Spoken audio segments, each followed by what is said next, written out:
হুমায়ুন কবিরকে কি বলবেন? আমি হুমায়ুন কবিরকে বলতে চাই, তাহলে একটু গানের সুরে বলি। মুর্শিদাবাদের জমিনে ঐতিহাসিক বাবরি মসজিদ করতে চলেছে হুমায়ুন কবির সাহেব।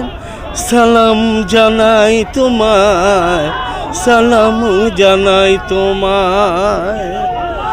ধন্য যে তার আম্মা জান জন্ম দিল এমন সন্তান।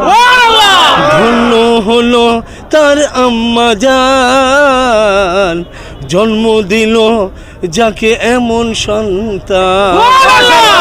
মাশাআল্লাহ। বাংলাবাসীর মুখেতে হাসি ফোটাতে মুসলমানের স্বার্থে আজকে মুর্শিদাবাদের জমিনে বাবরি মসজিদ করছে।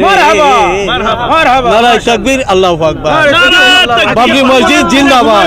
বাবরের ছেলে, ঐতিহাসিক বাবরের ছেলে হুমায়ুন, জি, জি। আজকে সেই হুমায়ুনই করছে। জি, জি। এর জন্য কি বলবেন? হ্যাঁ, তার জন্যই তো আমরা আবার ফিরে পেয়েছি সেই বাবরের ছেলে হুমায়ুনকে। আমরা আবার নতুন প্রজন্মে ফিরে পেয়েছি, এটাই আমাদের গর্ব। আমরা তার সাথে থাকবো। এত বাধার পরে হচ্ছে যে বেলডাঙ্গা এলেন, বেলডাঙ্গা বাসী এলাকাবাসীকে কি বলবেন? ধন্যবাদ, অসংখ্য ধন্যবাদ যে তারাও এখানে যে ভাটার ইটগুলো এখানে সবাই নিয়ে আসছে, আমরাও নিয়ে আসছি। এটাই আমরা বলতে চাই, বাংলাবাসীর গর্ব হুমায়ুন কবির। তাকে আল্লাহ পাক জীবিত রাখুন। আপনার নাম? আমার নাম জামির উদ্দিন মন্ডল।